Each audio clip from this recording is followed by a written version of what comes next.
Welcome, everyone, to Too Good to Be True. Thank you for taking the time to listen. The subject of today's show are the Watchers in the Bible Code. Before we start getting into details, let's just briefly talk about psychic insight and how we apply it. We choose a subject, then research the background, and based on that research, we determine what we think needs to be explained by creating a series of questions. Then Justina provides psychic insight to answer those questions. The psychic insight is narrated towards the end of the show. Accepting the psychic insight is a question of individual belief. Now let's go through the disclaimers. Here are the disclaimers. Neither of us claim to have any expertise in any subjects that we discuss. We relate information we find through research and the psychic insight. We are always delighted to hear from the listeners. The show only lasts an hour. We don't have the time to present exhaustive research on any topic. This means that there will be information that we miss. We want to provide a basis for the psychic insight. We don't care if a theory turns out too good to be true, as the show name suggests. We are only interested in finding out more of the truth about topics. Spirit can only relate insight that is appropriate for our time in history. Free will cannot be affected. Only comments that are appropriate for our time can be given through the psychic insight. Much of the subject matter in shows may have already been covered many times in other media. We want to look into subjects in a new, different way and be thought-provoking. We are not so good with pronouncing names, we apologize. Neither of us have any particular knowledge of theology, anthropology, or of the Bible. If we have misstated anything, we apologize, and in discussing the Bible, we are not offering any views of our own about any type of religion. We respect everyone's views and beliefs and have no intention of expressing any of our own during this broadcast. Our goal is just to provide the information. Today's subject was based on a listener suggestion, or at least the first one, which was the Book of Enoch. The subject most referred to in the book seems to be the Watchers. Who were the Watchers? They were angels dispatched to earth to watch over human beings.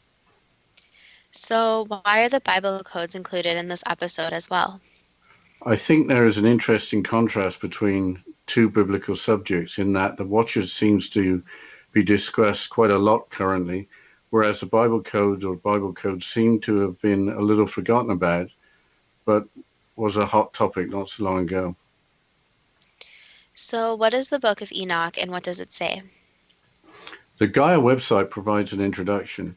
Quote, when the Book of Enoch was found in the Dead Sea Scrolls, it became clear that it was a piece of literature that influenced biblical writers of the time, including those who wrote the New Testament. So why is the Book of Enoch not in the Bible? Today, it is only included in the main canons of Ethiopian Orthodox sects, but was popular for hundreds of years in ancient Jewish perspectives. In fact, in understanding the Book of Enoch, someone pointed out that it was likely the inspiration for the Book of Genesis due to a number of parallels between the two, unquote. Weren't the Dead Sea Scrolls only discovered decades ago after World War II? Yes, the following is from Wikipedia. Quote, the Dead Sea Scrolls were discovered in a series of 12 caves around a site known as Wadi Qumran near the Dead Sea in the west bank of the Jordan River between 1946 and 1956 by Bedouin shepherds and a team of archaeologists. The practice of storing worn-out sacred manuscripts in earthenware vessels buried in the earth or within caves is related to the ancient Jewish custom of genizah, unquote.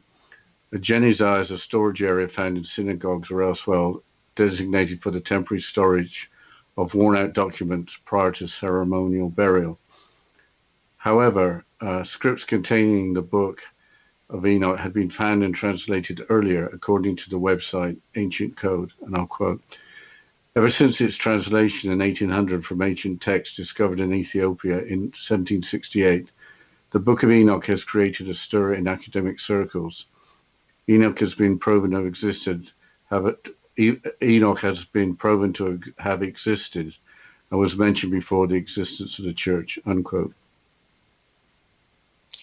So why wasn't the Book of Enoch included in the Bible's Old Testament?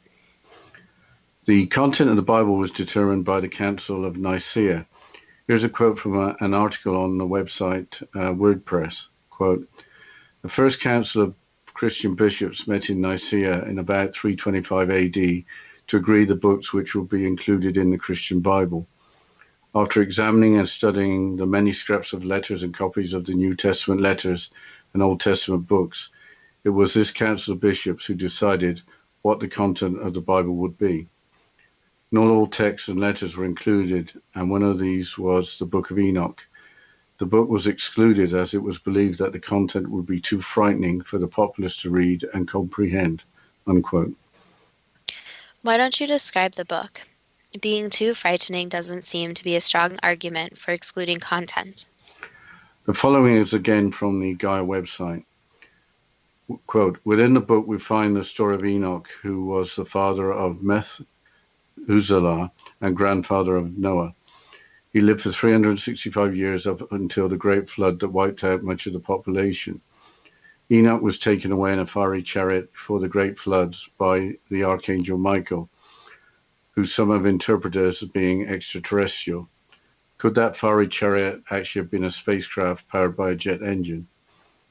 The book that details the story of Enoch is extensive, with over 100 chapters dispersed throughout several books, detailing accounts of the Nephilim and the Watchers. These giants known as the Nephilim are also described in the book of Genesis. The giants are said to have been the progeny of angels known as the Watchers and female humans. Some believe that these giant beings may have been the reason for the great flood, as they were seen to be unnatural and harmful to the human race. Unquote. That's a lot to take in. A fiery chariot, angels, and human woman producing giants. That's all really out there. Who were the Watchers besides being angels?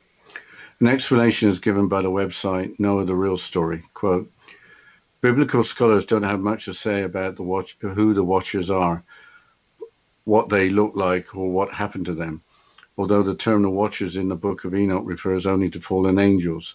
Daniel 4 refers 3 times to a watcher, a holy one, in verses 13, 17, and 23.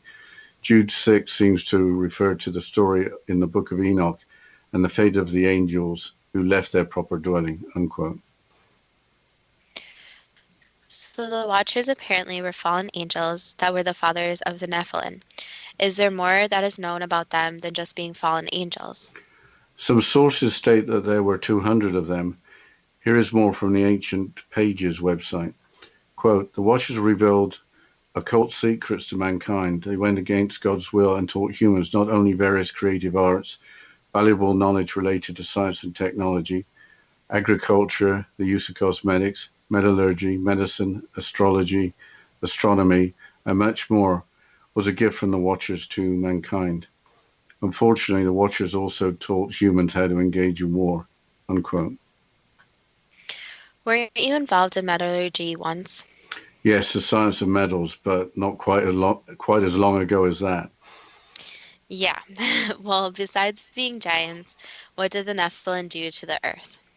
The following quote is from the website Alien Policy, which appears to be a translation from the Book of Enoch. Quote, and when men could no longer sustain them, the giants turned against them and devoured mankind, and they began to sin against birds and beasts and reptiles and fish and to devour one another's flesh and drink the blood. Then the earth laid accusation against lawless ones. Unquote. That's frightening. So the Council of Nicaea may have had a good point, but the giants of the Nephilim perished in the Great Flood. Yes, Noah apparently was one of only 8 survivors of the flood. I'm not sure why there were no Nephilim survivors. Who were the 8 survivors aside from Noah? They were Noah's wife plus Noah's 3 sons and their wives. But what happened to the Watchers? We have been taught about the Book of Enoch, but there are 3 books of Enoch.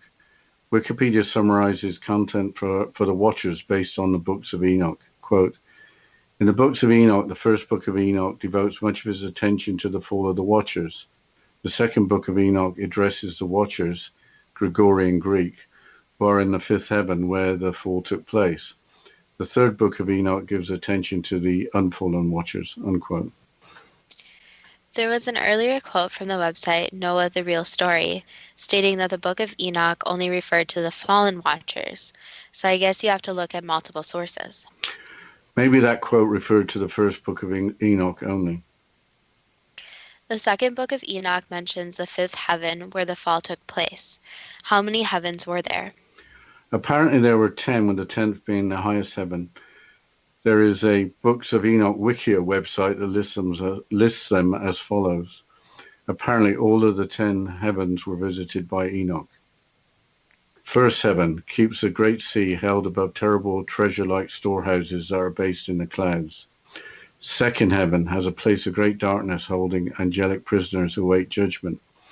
Third heaven has both a heavenly paradise with the tree of life rooted into the earthly paradise and a tortuous place of cruel darkness surfaced by murky fire.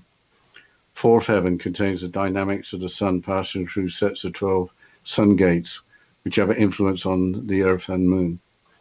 Fifth heaven has fastened the prince of rebellion and the Grigori, who remained silent until the arrival of Enoch.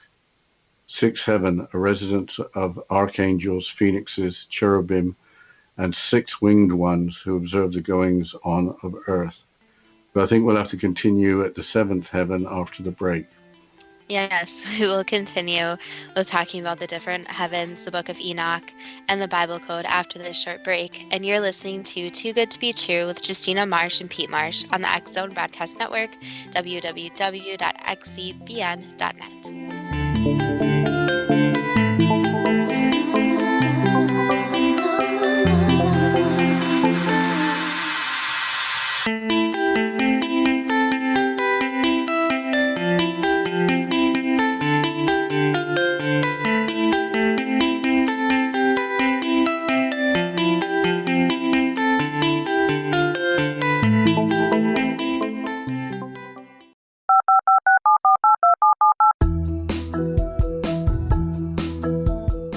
Did you know that when you're on the road with limited data or Wi-Fi, you can still listen to the X-Zone Radio Show with Rob McConnell, The Science of Magic with Gwilda Wiyaka, X-1, Dimension X, Space Patrol, and every minute of the X-Zone Broadcast Network by calling 213-401-0080, courtesy of Audio Now. No smartphone, app, or internet needed. It saves your data plan and it's free if you have unlimited minutes. Call 213-401-0080 to listen on any phone, anytime, anywhere. Remember 213-401-0080 for the best of the paranormal, parapsychology, and sci-fi radio programming anywhere, 24/7, 365.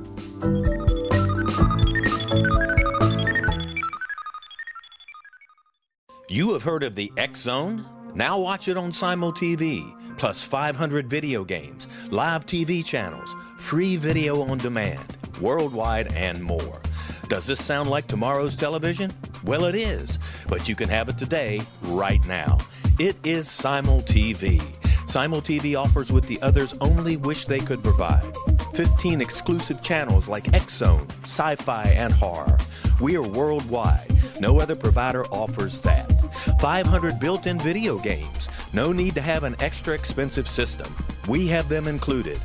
Free video on demand. Live streaming events from around the world. Interactive online network, and much more. Tomorrow's TV today. Simul TV. Sound too good to be true? Well, it's not. You can have Simul TV today. Sign up at simultv.com. Do it today.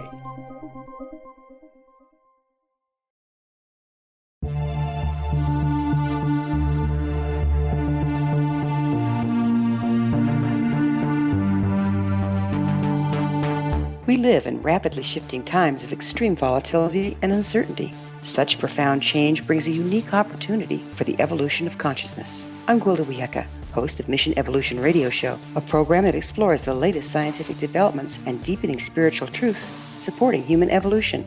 Join me on xzbn.net, where I interview leading experts in science, physics, medicine, spirituality, and more.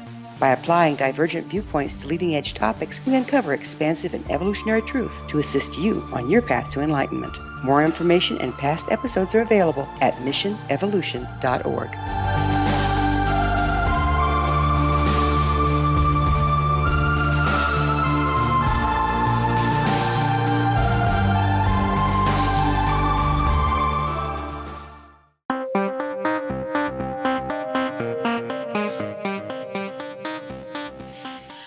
Welcome back to Too Good to Be True. And before the break, we were discussing the 10 supposed heavens from the Books of Enoch wiki that were in the second book of Enoch. So, Dad, can you please continue with the seventh heaven? Yes, seventh heaven has the many-eyed ones and regiments of angelic orders singing to their Lord in a gentle voice. Eighth heaven, called Masualoth, is the changer of seasons or of drought and rain, and of 12 constellations of the circle of the firmament. Ninth heaven, called Kuchavim, is where the heavenly homes of the 12 constellations of the circle of the firmament are. 10th heaven, called Aravoth, resides God, who in the Hebrew is called Aravat. Grigori, as mentioned earlier, is the Greek word for the watchers. The second heaven includes angelic prisoners who await judgment. Is that where the Watchers ended up? I read on the New Dawn magazine website that the Watchers can receive redemption when the human race becomes more spiritually evolved. But where they are today is a good question. Does a spirit or angel have to be in a particular place? What is the place outside of the physical world? Have any remains of Nephilim ever been found? There seems to be a lot of fakery and photoshopping on the internet, so you have to be careful. The website 13th Floor discusses possible findings, including the following. Quote, in 1928, Peruvian archaeologist Julio Tello discovered an enormous, intricately designed graveyard containing some of the largest skulls ever found. Some of the skulls were believed to be over 3,000 years old. A recent DNA test found that the DNA contained in these skulls had mutations unknown to human, primate, or animal. Had Tello found a Nephilim tomb? Many are still unsure, and scientists have yet to prove otherwise, unquote. If they all perished in the Great Flood, then there wouldn't be remains in an intricately designed graveyard. But I guess there could have been generations of them if they were born in generations. Yes, the Nephilim were supposed to have been all males according to various sources. The various sources also state they could live to 120 years. I couldn't find out how long it was between the Watchers becoming fallen and when the Great Flood of Noah occurred. Let's change subjects and let's move on to the Bible Code. Yes, investigative journalist Michael Drosnin's book, The Bible Code, was published in 1997. It became a bestseller. Here is the foreword to the book. Quote, for 3,000 years, a code in the Bible has remained hidden. Now it has been unlocked by computer, and it may reveal our future. Events that happened thousands of years after the Bible was written, World War II, the moon landing, Watergate, both Kennedy assassinations, the election of Bill Clinton, the Oklahoma City bombing were foretold in the code. In a few dramatic cases, detailed predictions were found in advance, and the events happened exactly as predicted. The date of the Gulf War would begin was found before the war started. The Rabin assassination was found a year before the murder. And the code may warn of unprecedented danger yet to come, perhaps a real apocalypse, a nuclear world war. The Bible Code is the first full account of a scientific discovery that may change the world, told by a skeptical secular reporter who became part of the story. It forces us to accept the Bible itself can only ask us to believe that we are not alone, unquote. That was pretty dramatic and made a lot of claims, but I have not heard of Rabin assassination.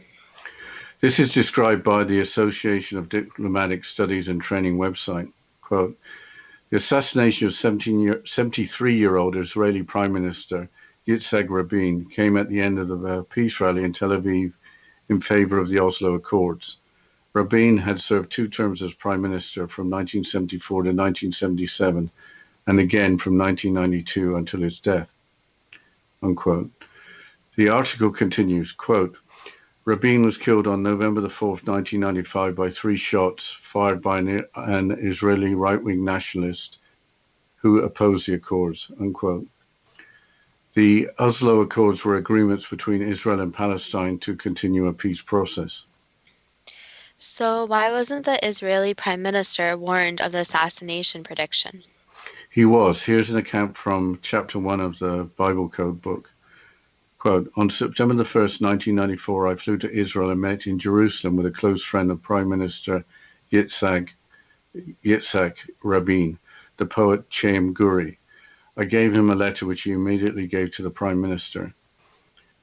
An Israeli mathematician has discovered a hidden code in the Bible that appears to reveal the details of events that took place thousands of years after the Bible was written, my letter to Rabin stated. The reason I'm telling you about this is that the only time your full name, Yitzhak Rabin, is encoded in the Bible, the words assassin that would assassinate cross your name. That should not be ignored because the assassinations of Anwar Sadat and both John and Robert Kennedy were both encoded in the Bible.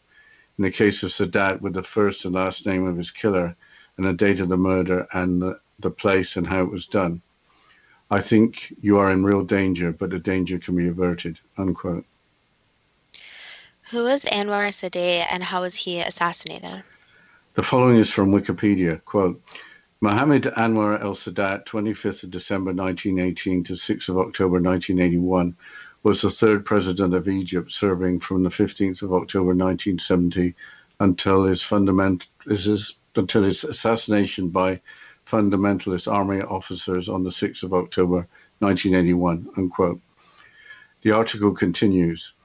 The Islambouli to be mentioned was Lieutenant Khalid Islambouli, who led the squad of assassins. Quote, on the 6th of October 1981, Sadat was assassinated during the annual victory parade held in Cairo to celebrate Egypt's crossing of the Suez Canal. Islambouli emptied his assault rifle into Sadat's body while in front of the grandstand, mortally wounding the president.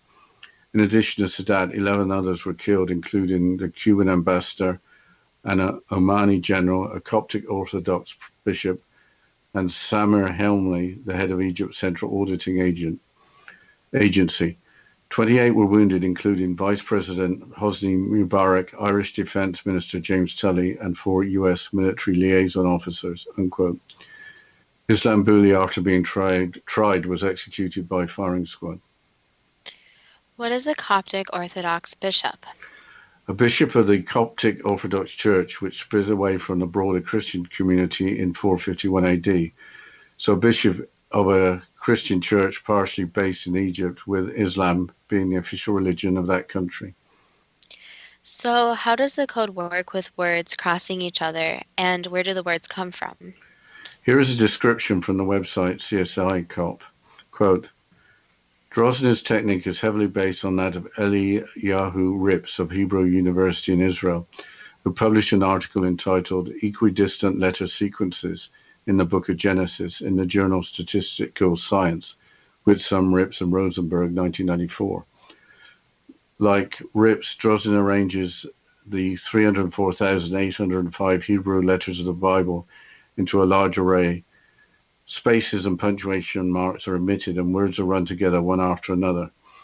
A computer looks for matches to selecting names or words by stepping to every nth letter in the array. One can go forward or backward, and for each value of the step distance n, there are n different starting letters. Drosner's match for Yitzhak Rabin has a step value of n equal to 4,772, unquote. Are there other explanations that seem pretty hard to follow? Here is another explanation from the website BeliefNet. Quote, one technique used in locating Bible codes is called equidistant letter sequences. This means that Hebrew words are spelled out by starting at a letter and repeatedly skipping an equal number of letters until a meaningful word is spelled. These words are referred to as Bible codes, unquote. The Bible code is often referred to as the Torah code, with the Torah being part of the Hebrew Bible or all of the Hebrew Bible, I'm not sure. You would certainly need a computer to search like that. There are lots of different versions of the Bible, and the words would be slightly different for different versions.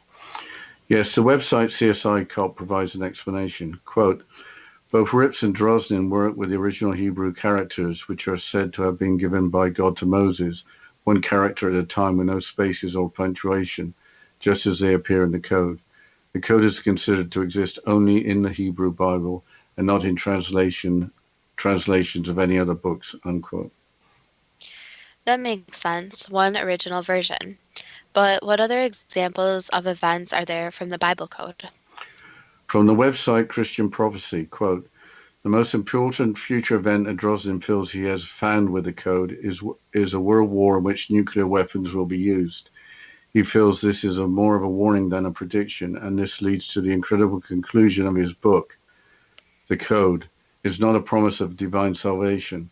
It is not a threat of inevitable doom. It is just information. The message of the Bible code is that we can save ourselves, unquote. Is there any other information we should know about? The following from the website before its news regarding Armageddon is pretty disturbing. Armageddon is encoded in the Bible with the name of Syria's leader Habez Assad. In fact, the name of the actual site of the long prophesied final battle appears with his name in a single skip sequence. Armageddon, Assad, Holocaust, Syria is encoded with World War. It is a country that stands out because it is not expected. Russia and China and USA also appear with World War, but they are three superpowers most likely to be involved. Syria is the surprise, unquote. I think we'll have to go into the break, Justina. Yes, we'll continue talking about the Bible codes, then get into the questions and the psychic insight after this short break. And you're listening to Too Good to Be True with Justina Marsh and Pete Marsh on the X Zone Broadcast Network, www.xzbn.net.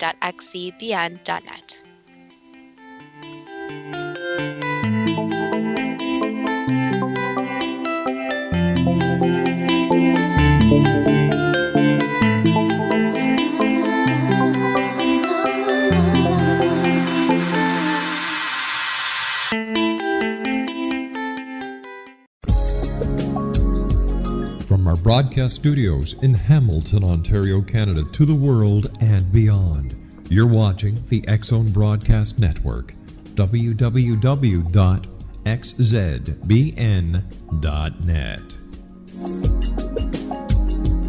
AVS Media Den. You have heard of the X Zone? Now watch it on Simul TV, plus 500 video games, live TV channels, free video on demand, worldwide, and more. Does this sound like tomorrow's television? Well, it is, but you can have it today, right now. It is Simul TV. Simul TV offers what the others only wish they could provide. 15 exclusive channels like X-Zone, Sci-Fi, and Horror. We are worldwide. No other provider offers that. 500 built-in video games. No need to have an extra expensive system. We have them included. Free video on demand. Live streaming events from around the world. Interactive online network, and much more. Tomorrow's TV today. Simul TV. Sound too good to be true? Well, it's not. You can have Simul TV today. Sign up at simultv.com. Do it today.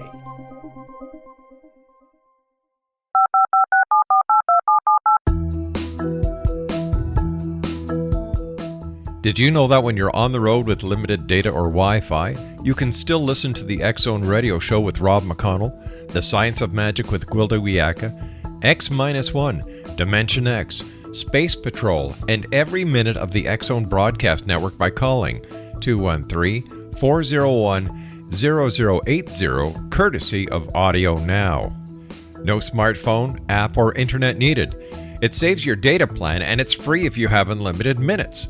Call 213-401-0080 to listen on any phone, anytime, anywhere. Remember 213-401-0080 for the best of the paranormal, parapsychology, and sci-fi radio programming anywhere, 24/7, 365.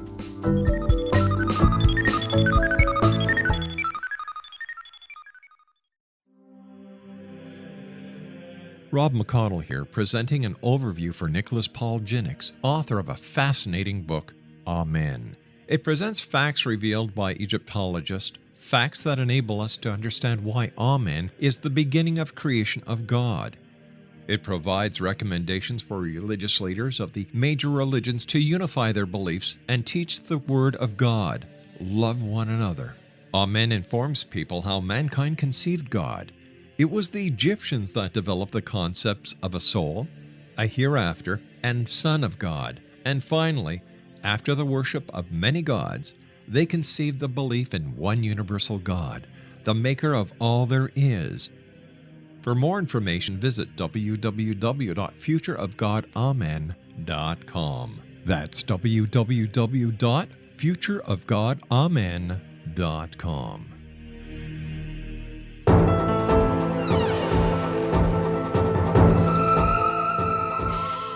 Welcome back to Too Good to Be True. And before the break, we were talking about the Bible codes and other events that were included, and we were talking about Armageddon.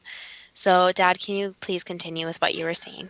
Yeah, I should have said that Armageddon is the place where the final battle to be fought between the forces of good and evil will occur. Well, that's pretty disturbing, but could sequencing of characters just provide a series of coincidences?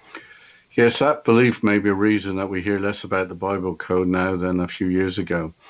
The following is from an article entitled Bible Codes, A Lie That Won't Die on the Forward website. Quote, one reason that Bible codes have gone out of fashion is that mathematicians and statisticians have thoroughly, completely, and convincingly disproved them.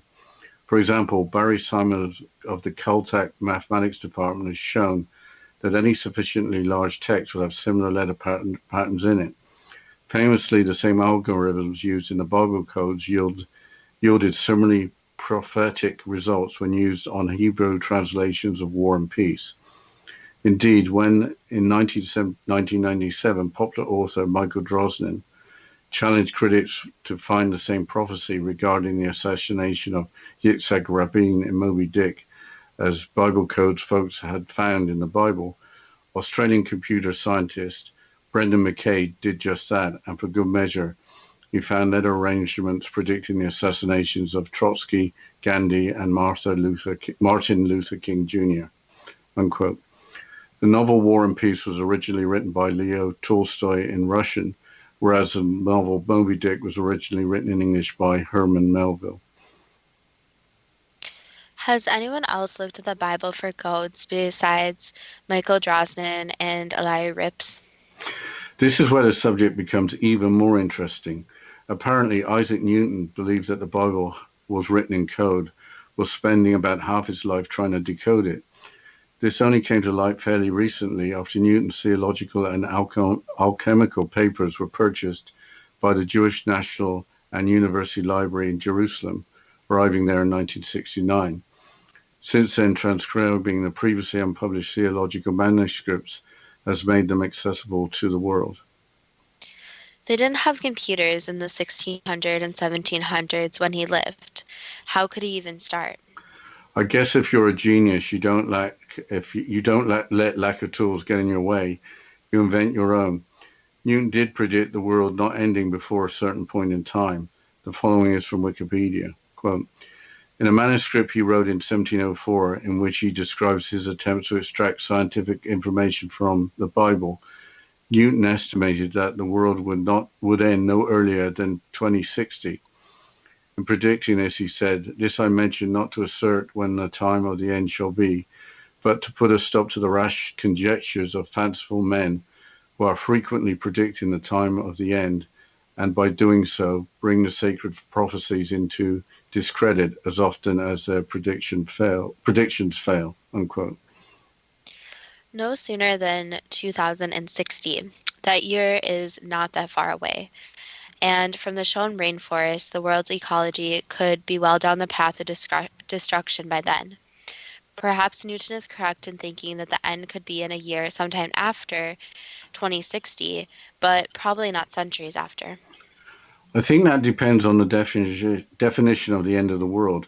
Is it mass extinction, or is it such a dramatic change that the world as it was previously experienced is no longer relevant? Maybe the answer is coded somewhere. Well, but what has happened since the publication of the book, The Bible Code, in 1997?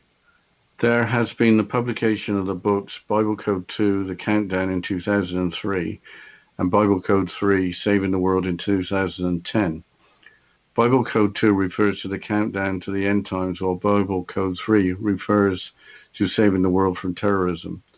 There have been documentaries on the History Channel and a 2008 television movie, which is based on a fictional storyline. There are currently lots of DVDs available on the subject of hidden codes in the Bible from various different people. In 2010, there was an announcement that the first book would be made into a non-fiction movie, but there appears to have been no further announcement on that. Well, I think it's time now for the first question. Starting with the Book of Enoch, how influential was the Book of Enoch on other Bible writings, including the Book of Genesis? It was influential, but not completely. So it did have some influence, but it didn't control what was written. Why, since its translation in 1800 from ancient texts, has the Book of Enoch created such a stir in academic circles? Basically, because nobody really completely understands the text and the origin of the text. So it's something that's widely questioned, which brings a lot of attention. Why wasn't the Book of Enoch included in the Christian Bible at the Council of Nicaea? Was it because it was too frightening? Yes and no, and also that at the council, the people wanted to follow just one text and their opinions on that one text. So, like other books that could have been part of the Bible, it was just not included. Yes. Was Enoch taken away in a fiery chariot before the great flood by the archangel Michael? That could be said, yes. Were angels known as the Watchers dispatched to watch over humans at a time before the great flood? Yes. Why were they dispatched?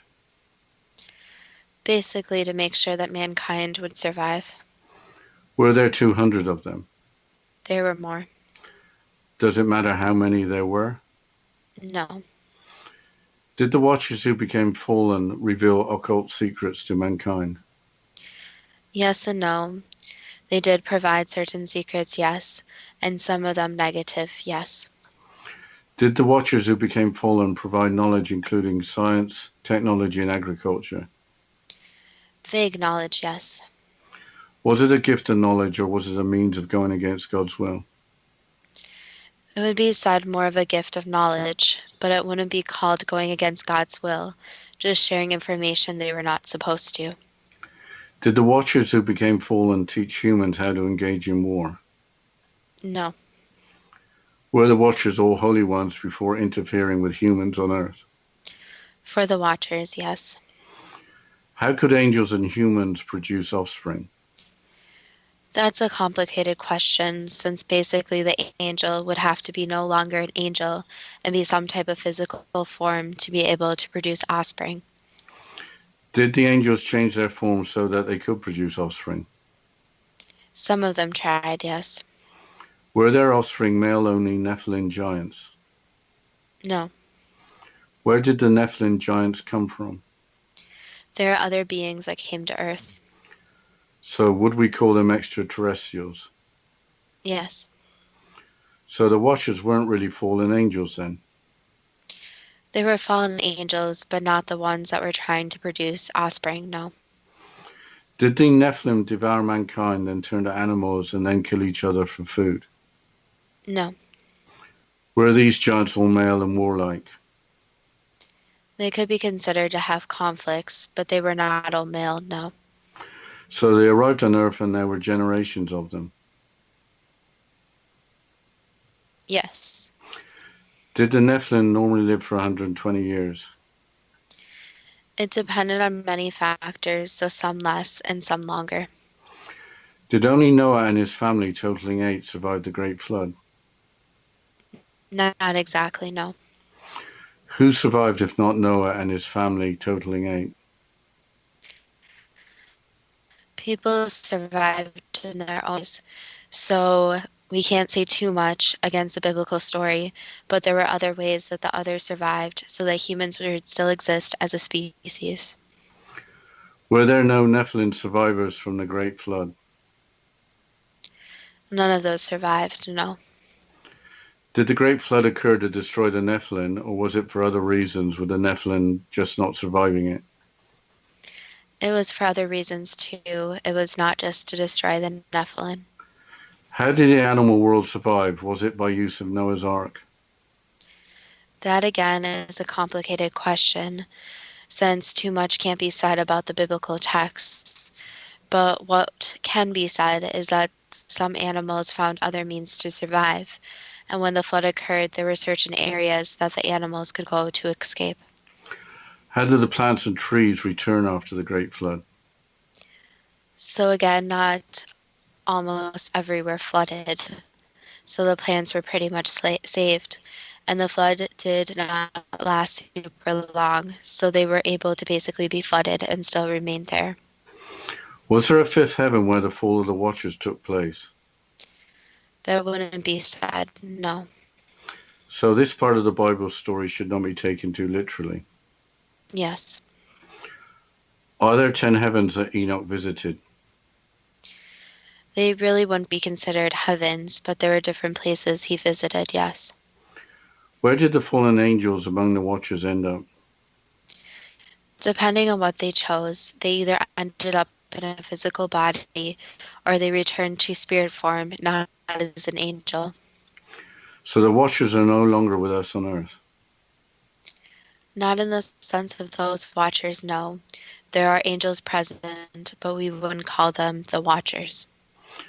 Will the fallen among the Watchers receive redemption when the human race becomes more spiritually evolved? That statement isn't 100% correct, no.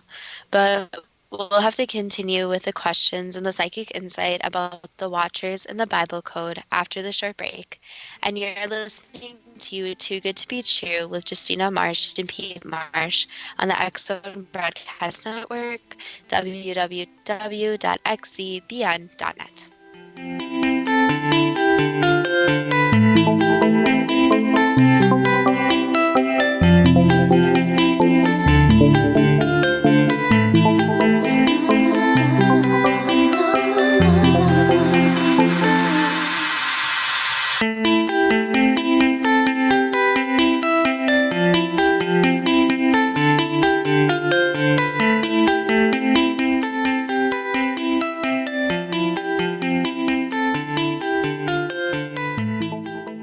You have heard of the X-Zone? Now watch it on SimulTV, plus 500 video games, live TV channels, free video on demand, worldwide, and more. Does this sound like tomorrow's television? Well, it is, but you can have it today, right now. It is SimulTV. SimulTV offers what the others only wish they could provide. 15 exclusive channels like X-Zone, sci-fi, and horror. We are worldwide. No other provider offers that. 500 built-in video games. No need to have an extra expensive system. We have them included. Free video on demand. Live streaming events from around the world. Interactive online network, and much more. Tomorrow's TV today. SimulTV. Sound too good to be true? Well, it's not. You can have SimulTV today. Sign up at simultv.com. Do it today. The new nonfiction book, Razor of Madness, is similar to cult movies like Clockwork Orange, Dragon's Tattoo, or The Other Side of Hell. Wayne Morin Jr. and Thomas Lee Howell will expose widespread and systematic deficiencies in this thought-provoking tell-all novel. Mind control rages among scholars in law schools. Human rights are ignored while thought reform and mental manipulation are accepted practices used as behavior modification. Dr. Louis Jolyon West comes to mind. Media and public scrutiny shows that United States mental hospitals are in fact destructive murder industries. Razor of Madness expose novel details this epidemic through an in-depth professional and personal investigation. For decades, there has been a revolving door policy that still releases killers and pedophiles back into society. The maestro of mind control continues to haunt America to this very day. Razor of Madness is available in paperback or as a downloadable ebook at Amazon.com.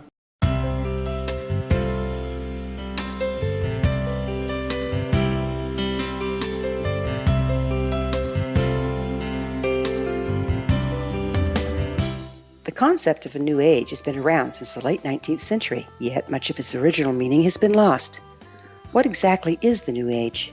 Is it a religion, a collection of obscure esoteric practices, a series of doomsday predictions, or an astrological event? The New Age Chronicles is a unique complementary publication bringing reason and grounded information to separate fact from fiction. chock full of valuable information to support you as we make the monumental shift into the new era. You won't want to miss a single innovative issue. The New Age Chronicles newspaper is coming soon to www.newagechronicles.com.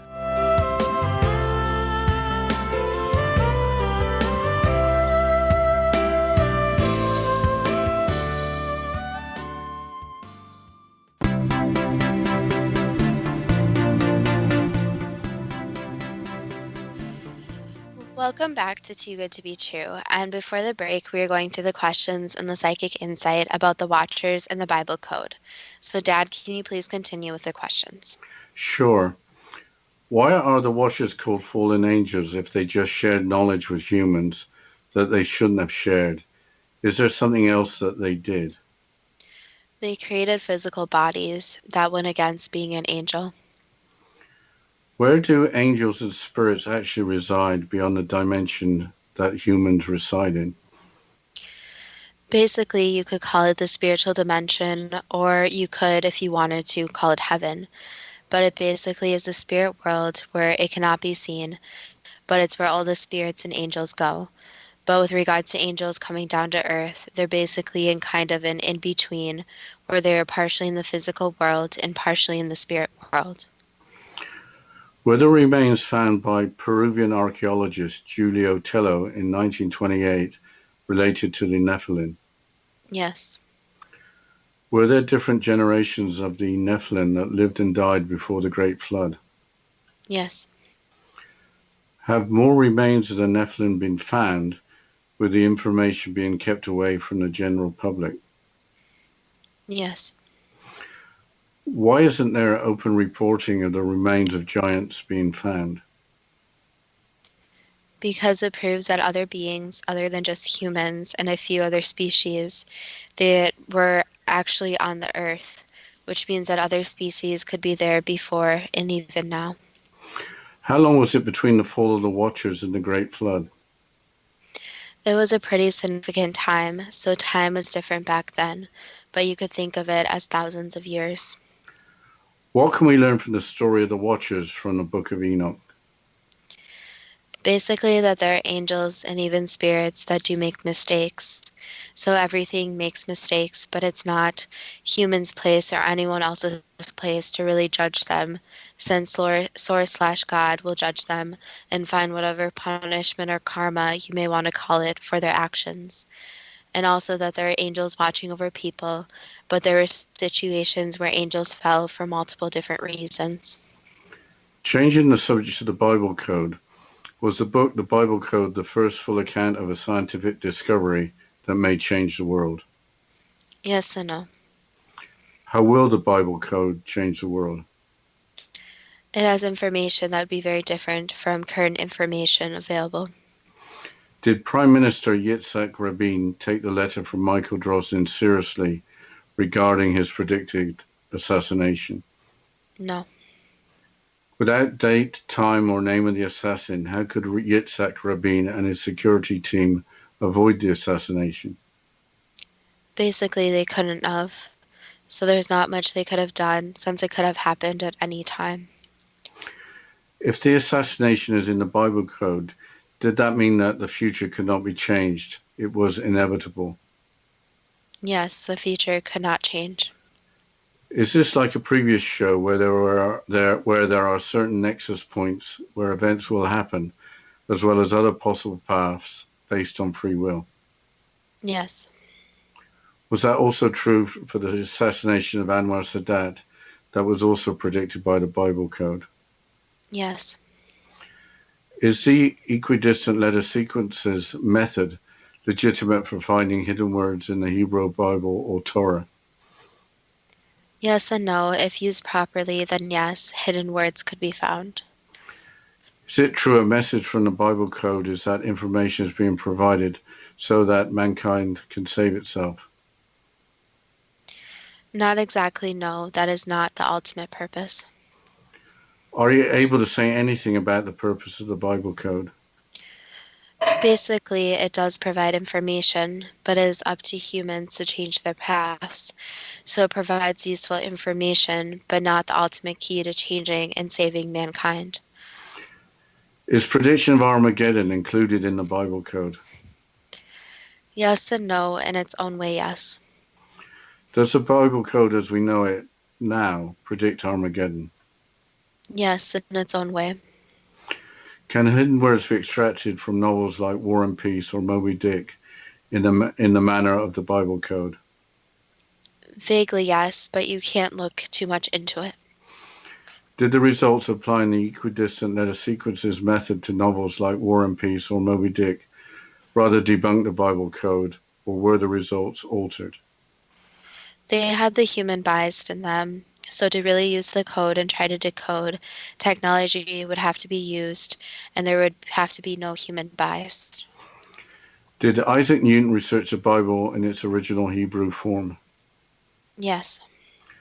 What motivated Isaac Newton to study the Bible for information not available through just reading it?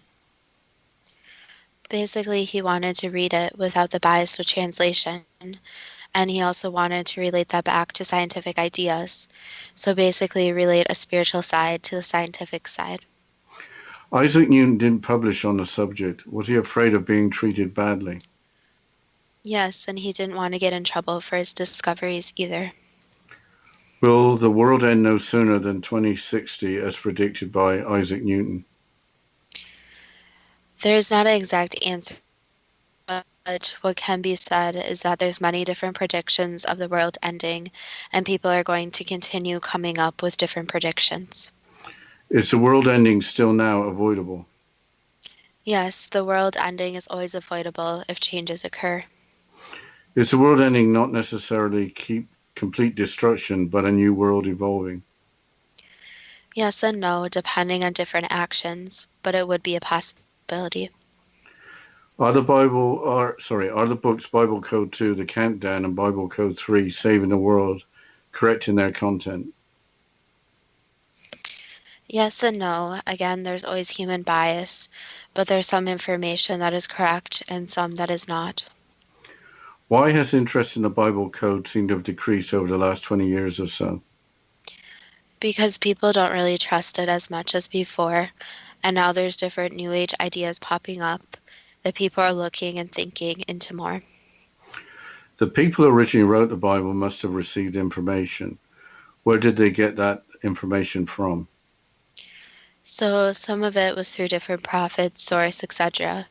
But that's the issue with future information, is that things can shift and change. And that's why it's hard to do future predictions, since some things will always happen, but some things will change based on choices. Why are there 3 books of Enoch and 3 Bible Code books? 3 is just a very in tune positive number, so a lot of things appear in threes. What can we learn from the Bible Code? Basically, to take everything with a grain of salt and to do your own research. So to use your intuition to decide what you really think is true and what you really want to believe in and what isn't, and to not think too much into things. So yes, people can study it, research it, but you also have to look at the bigger picture too. That was the last answer. Is the Bible Code too good to be true? That depends on what you are prepared to believe. I think we need a final shout out to the listener who suggested the Book of Enoch. I hope that the Watchers, as well as the Nephilim, was the main subject of interest. Up until this week, I really didn't have a clue of what's in books in or out of the Bible, but there seems to be a lot out there on the internet about fallen angels and about giants. I don't really have any real knowledge of the subject matter. The Bible code is completely new to me. Yeah, it was a tough show to prepare for. I don't think we would have done it without a listener suggestion. Well, once again, we are grateful to the listener for his suggestion, so please keep the suggestions coming. And listeners can always go to our Facebook page at Too Good to Be True with the first T spelled TWO, or our website toogoodtobetrue.net, and you can message us or email us on there and provide suggestions or any comments on today's show. I know it was really interesting to me to hear about fallen angels in a different way, and also to hear about supposed giants, since on a normal daily basis not too many people talk about these subject matters, so most of the subject matter was 100% new to me. Yeah, I'd seen quite a bit about remains of giants being found and it all sort of being covered up. And it was almost seems to be a taboo type subject. I guess if some of these findings are verified, that rather changes the world as we know it and gets people to ask a lot of serious questions. And maybe that's a concern. That's maybe why we're not getting all of the truth. Well, and I don't want to go on a tangent, but just to note what you just said, Dad, is that with all the technology changing, there might be a lot new discoveries. So DNA technology, for example, is becoming more and more advanced. People are able to even send in their own DNA to these different services. So with technology increasing and advancing, maybe we'll be able to kind of test these different things, see which ones are fact, which ones are fake. And as you mentioned, the internet's full of faked ones. So it'd be really awesome to see scientists actually study, giants or different supposed beings and actually get some proof on the matter. Yeah, but I think it's up to people to sort of point out to the powers that be that that's of interest to them and it's something that's important. Unfortunately, most of us are too busy just surviving and getting through the week, and we don't have the luxury of thinking too deeply about other more fundamental things. So I think we're exploited to some extent because we got so much going on in our lives and we don't really have too much time to think about the paranormal or what is normal presented as the paranormal. Well, on that note, again, I'll say to any listeners out there, if you have any suggestions, if something's been on your mind and you want us to research it and answer some questions, we would love to hear from you. And as always, thank you so much for listening, and we look forward to next week's show.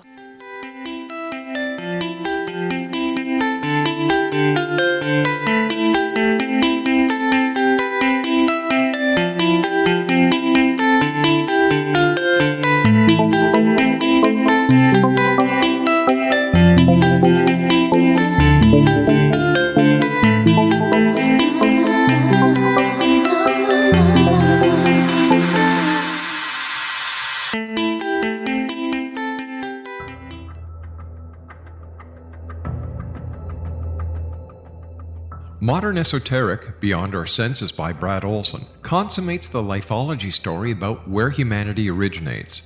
It is the lost continents, the primitive wisdom, the mythos of creation, and the rethinking of ancient history as we are taught in academia. There is much more to the story than what we have been told. As this is the first book in the Esoteric series, Modern Esoteric starts at the beginning of time and accelerates up to this modern age. Future Esoteric is book 2 in the series and takes a forward-looking position ahead of today with an open and honest examination of the ET issue and various unexplained phenomena. To discover the writings of author Brad Olson, visit www.bradolson.com. That's www.bradolson.com.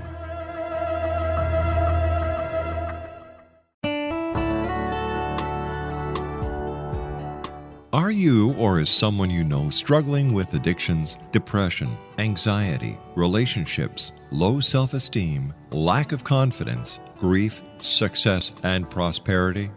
Do you know that your subconscious belief plays a big role in the outcome of your hard work? We can help you permanently change the beliefs that may be the reason for your struggles and failures. We care about getting you the return on your investment and the results you are looking for. We can help you be free of the limitations of your past and in realizing your highest potential. We work with people by phone and Skype. For more information, visit us at www.ritasoman.com. That's www.ritasoman.com.